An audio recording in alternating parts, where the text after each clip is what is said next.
This is a tutorial on how to use Scratch to create unique audio for Makey Makey projects. The first thing to do is to log into your Scratch account, and you know you're logged in when you can see your name up here in the right corner.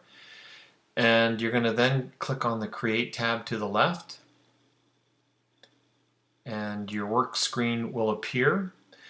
You're going to go up here to the area where it says Events, and under that it says Control, Sensing, Operators, more blocks, but you're going to click on Events.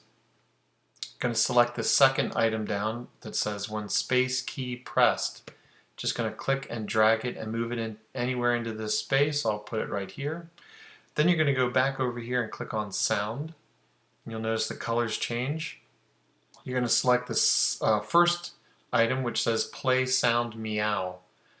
Going to move it over here and get close enough to where they connect and sort of click together on their own. Now what should happen is when I click my space bar, my space key, the meow sound should sound. So let's find out. I'll play that again. Okay, there you go. I can change what key activates that sound by clicking on the drop down menu, and I can select any of these items, up arrow, down arrow, letters, whatever. I'm going to keep it at the space bar. I can also choose what sound can be played. Right now it's meow, but if I click the drop down menu, I also see record. If I click on record, a new window pops up. I can get back to scripts if I want by clicking on this tab here, and that takes me right back to where I was. But I'm going to go over here and click on the round button, and a pop-up window appears asking if it's okay to use my microphone. I'm going to click allow. I am a robot. And let's see how that sounds. I am a robot. And there you go.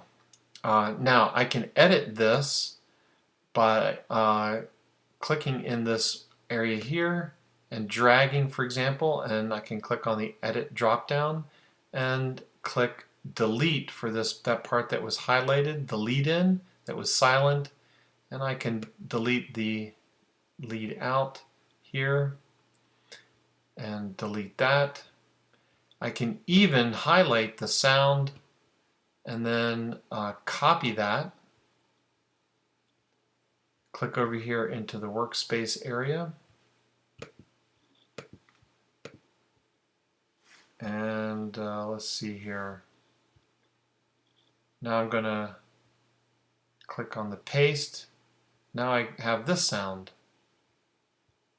Let's see if I can get my cursor here. I am a robot. I am a robot.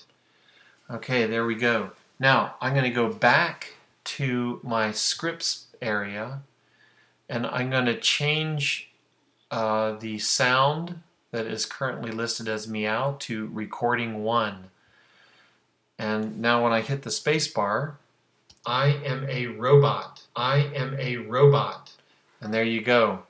I can create multiple sounds. So this is associated with the space key, and if I go over to events and select the second item down again, move this into a different area, and then click on sounds again, click on the first sound here, play sound recording, and I'm going to actually choose meow for the sound, and I'm going to choose the up arrow. So now when I hit the up arrow on my keyboard, there is the sound.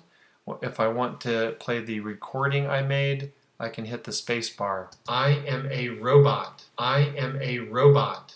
There you go. And I can create any number of these and can work on any number of recordings. If I want to create another recording, I just click on this little microphone and I can rename it to longer message, and now I can record that. If I click on this little speaker, you'll see a window appear that has a whole listing of pre-recorded sounds that you're welcome to take a look at and I can add one of these um, to my menu item back there by selecting it and then clicking OK. And you'll see that it appears here. This is the cheer sound, and now it becomes one of my other selectable sounds over here. In addition to recording one, meow, longer message, I can also click cheer. So I can have, again, any number of these. I just put them over here, grab my sound, put it over here, and then keep building this out until I have, say, 10 or 15 different sounds that I can have.